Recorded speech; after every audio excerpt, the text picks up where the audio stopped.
প্রিয় শিক্ষার্থী বন্ধুরা, তোমাদের সকলকে স্বাগত জানিয়ে আমি করণের দ্বিতীয় ক্লাস শুরু করছি। দেখো, আমার করণের এখনকার ক্লাস যোগ, বিয়োগ, গুণ ও ভাগ। সংখ্যার একটা নতুনত্ব যখনই আসে তখনই সেই সংখ্যাগুলো যোগ, বিয়োগ, গুণ, ভাগ আলাদা করে জেনে নিতে হয়। দেখো, তাহলে আমরা যোগ, বিয়োগ, গুণ, ভাগে প্রথম শিখব যোগ। তাহলে মনে করো দুটি করণী আছে, √2, 2√2, যোগ করলে যুক্ত চিহ্ন দিয়ে লিখব। তাহলে এদের যোগফল কত হবে? দেখো, √2 এবং 2√2 দুটো কিন্তু সদৃশ করণী, ঠিক আছে? এই অমূলদ অংশটা দুজনেরই একই। তাহলে এক্ষেত্রে যোগটা কেমন করে করবো? এটা কটা √2? একটি। সে কটি? দুটি। তাহলে একটি √2 আর দুটি √2 যোগ করলে কত হচ্ছে? 3টি √2, ঠিক আছে?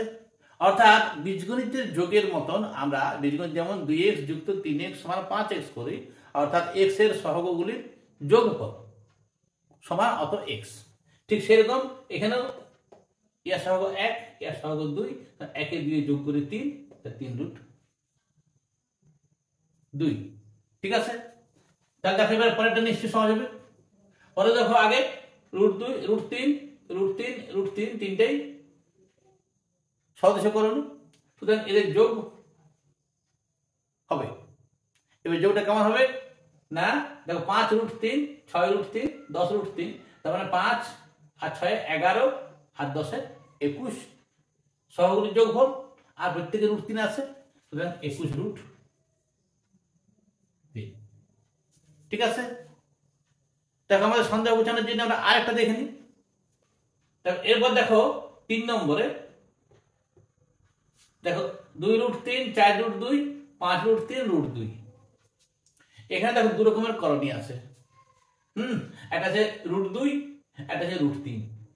তাহলে মনে রাখবে এই √2 এর সাথে √2 যোগ, √2 এর সাথে √3 যোগ হয় না। অর্থাৎ করণী দুটি যদি অসদৃশ হয় তাহলে তাদের যোগ হয় না। তাহলে আমাদের এখানে যোগটা কেমন হবে? না 2√3 যুক্ত 5√3, এটা হলো 7√3, ঠিক আছে? আর 4√2 যুক্ত √2 সমান হলো 5√2। 4টি √2, 1টি √2, 5√2, 5√2। এরপরে কিন্তু দেখো 7√3 আর 5√2 যে হলো, দুটো কিন্তু অমূলদ অংশটা আলাদা আলাদা, অর্থাৎ অসদৃশ করণী। সুতরাং আর যোগ বিয়োগ কোনোটাই সম্ভব নয়, এটাই শেষ। ঠিক একই রকম বিয়োগ করণীতে বীজগণিতের জিনিসই, বীজগণিতের যোগ বিয়োগ একই জিনিস। বিয়োগে বাদ দিতে হয়, যোগে যোগ করতে হয়, আমরা সেভাবে জানি। তাহলে দেখো, এটা 7√2 বিযুক্ত 3√2, মানে 7টা √2 থেকে 3টা √2 বাদ গেল, তাহলে আমাদের 4টা √2 থাকবে। তাহলে আমরা হিসাবটা কি হচ্ছে? 7 থেকে 3 বিয়োগ, মানে এখানে সহগ দুটির বিয়োগ। তাহলে 4 আর অমূলদ অংশটা √2, ঠিক আছে? তাহলে পরেরটায় দেখো, পরেরটায় 6√3, 7√5, 2√3, 2√5, দু রকমের করণী আছে। √3, √3, তাহলে এই √3 আর √3 কিন্তু যোগ বিয়োগ সম্ভব। সুতরাং আমরা √3 আর √3 কিন্তু আমরা যোগ হোক বিয়োগ হোক করবো, তেমনি √5 আর √5 করবো, ঠিক আছে? তাহলে দেখা যাক √3 গুলো কিরকম আছে। 6√3 বিযুক্ত 2√3, তাহলে কি করবে বিয়োগটা? এটা বিয়োগ। তাই 6√3 থেকে 2√3 বাদ গেলে 4√3 থাকে, ঠিক আছে? তেমনি 7√5 থেকে 2√5 গেলে 5√5 থাকে, ঠিক আছে? এবার দেখো দুটি অংশ, 4√3 আর 5√5, দুটোই তো আলাদা আলাদা অসদৃশ করণী। সুতরাং এদের আর যোগ যুক্ত চিহ্ন যদি দেওয়া আছে, যোগ সম্ভব নয়, সুতরাং এখানে শেষ, ঠিক আছে? তাহলে আমরা যোগ বিয়োগ শিখলাম। বীজগণিত যারা যোগ বিয়োগ শিখেছ তাদের কাছে তো খুবই সহজ জিনিস। তাহলে এবার যাচ্ছি আমরা গুণে, ঠিক আছে? দেখো গুণটা একটু আলাদা, √3 গুণিত √2, ঠিক আছে? √3 গুণিত √2 দেখো মানে দুটোই অমূলত রাশি। রুটের ভিতরে যা আছে একটি রুট দিয়ে ভিতরে গুণ, মানে 3 গুণিত 2 সমান √6। ঠিক আছে, তাহলে পরেরটা কি হবে? পরেরটা দেখো 2√3 গুণিত 3√5। এখানে দেখো মূলত অমূলত অংশ আছে, মূলত অমূলত অংশ আছে। ঠিক আছে, তাহলে আমরা কি আগে মূলত গুণ করব, তাহলে 2 3 6, আর অমূলত অংশগুলা একটা রুট করে দিয়ে অমূলত অংশগুলোর ভিতরে গুণ, মানে 3 গুণিত 5 সমান 6, আর 3 গুণিত 5 হচ্ছে 15, তার রুট আছে কিন্তু 6√15। ঠিক আছে, তারপরে দেখো তারপরটা কিন্তু √7 গুণিত 3√11।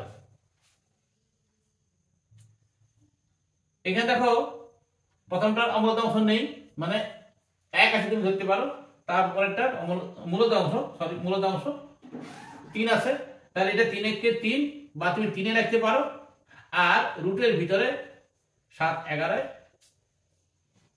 77। ঠিক আছে, তাই 3√77। এবার দেখো একটু মজার জিনিস, আমরা 8 গুণ দেখি। হ্যাঁ, 5√3 গুণিত 3√3। তাহলে এখানে 5 এ 3 এ গুণ, ঠিক আছে, 5 এ আর এই 3 এ গুণ মূলত সংখ্যাগুলি, 5 3 15। এবারে রুটের ভিতরে 3 গুণিত 3। ঠিক আছে, তাহলে সমান কি হবে? 15, এটা তো গুণ, গুণিত দেখো এবার 2টি 3-এর বর্গমূল। 2টি 3-এর বর্গমূল আমরা জানি 1 3, তাহলে সমান কি হলো? 15। তাহলে দেখো এখানে একটা মজার জিনিস পাওয়া গেল, যে এই 15 সংখ্যাটি কিন্তু অমূলত অংশ, মানে 15টা কিন্তু করণী নয়। তাহলে দেখো দুটো করণীর গুণ ফলে, দুটি অমূলত সংখ্যার গুণ ফলে আমরা একটি মূলত সংখ্যা পেলাম। তো এইখানে এই যে √3 আছে, দেখো রুটগুলো সব উঠে গেল। তাহলে এই ধরনের অমূলত সংখ্যা থেকে মূলত সংখ্যা পেতে হলে একটা √3 দিয়ে গুণ করলে করণটা চলে যায়, সুতরাং এটাকে করণী নিরসক, একটি উৎপাদক বলতে পারো। ঠিক আছে, আমরা পরবর্তী ক্ষেত্রে যখন বড় অঙ্ক আসবো তখন আরো ভালোভাবে এগুলি ব্যাখ্যা করা হবে। এবার দেখো ভাগ। ভাগটা কিন্তু আর একটু মজার জিনিস। আমরা গুণ পর্যন্ত কমপ্লিট করলাম, ভাগে আমরা কি করবো দেখো, করণের ভাগে এটা করবো 5√3 ভাজিত 7√2। ভাজিতটা আমরা ভগ্নাংশ আকারে লিখি এরকম। এরপর দেখো উপর আছে √3, নিচে আছে √2। আমি এখানে করে দিচ্ছি, কিন্তু আমরা পরের ক্লাসে একটু বড় ভাগ নিয়ে আসবো, তখন সেখানে একটু নতুন পদ্ধতি আছে, নতুন কিছু কথা বলার আছে, সেগুলো বলবো আমি। হ্যাঁ, তাহলে এখানে কিন্তু 5√3, যেমন দেখলেন যে √3 গুণ করলে 3 হচ্ছে। এবার দেখো এই যে তলায় নিচে √2 আছে, মানে এই অমূলত অংশটি আছে, এটা রাখা চলবে না। ভাগটা তুমি ধরে নিতে পারো, এটা ভাগটা আমার হয়ে গেল, রেজাল্ট হয়, কিন্তু ভাগ আমি কিন্তু রেডি করে দিয়েছি। তাহলে এই 7√2 এই নিচে কিন্তু করণে রাখা চলবে না। তাহলে দেখো √2 কে কত দিয়ে গুণ করলে তোমার রুটটা উঠবে? √2 দিয়ে। এবারে ভগ্নাংশটা ঠিক রাখতে হলে উপর নিচে এক সংখ্যা দিয়ে গুণ করতে হয়। সুতরাং এটা হলো 5√3 দিয়ে 6, আর এটা হচ্ছে 7 × √2 গুণ করে কত হচ্ছে? √3 গুণ করে 3, √2 গুণ করে 2, তাহলে 7 গুণিত 2 সমান 5√6/7 দিয়ে 14। তাহলে আমরা এখানে কি করলাম? ভাগের আকারে লিখে হরের করণীটা নিরসন করে দিলাম। করণের ক্ষেত্রে ভাগে আমরা এই নিয়মটাই করব। সুতরাং পরবর্তী ক্ষেত্রে যখন দেখব যে ভাজক মানে হর একটু বড় সংখ্যা, সেখানে মিশ্র করণী আছে বা যৌগিক করণী আছে, তখন কিভাবে করব? নিয়মটা একই, যে আমরা হরে কিন্তু ভাগ করতে গিয়ে হরে কিন্তু কোনো মতে করণে রাখবো না। তাহলে হরের করণী নিরসন আমাদেরকে একটা ক্লাস করতে হবে, ঠিক আছে? তাহলে এটাও হলো কিন্তু 3√2 বাই √5, ঠিক আছে? আমি সম্পূর্ণ করে দিই সেটা। তাহলে 3√2 ইন্টু তাহলে √5 দিয়ে গুণ, আর নিচে √5 5 হবে, ঠিক আছে? তাহলে সমান হচ্ছে 3√10 বাই √5 5। এটি হলো উত্তর। যোগ বিয়োগ গুণ ভাগ আলাদা করে শেখানো হলো। এরপরে আমরা পরের ক্লাসে বড় সমস্যার জন্য যোগ বিয়োগ গুণ ভাগ, তার ব্যবহার, সরল মান নির্ণয় ইত্যাদি করব।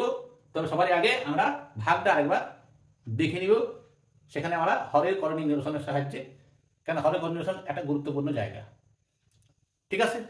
তাহলে পরের ক্লাসের জন্য তোমরা অপেক্ষা করো।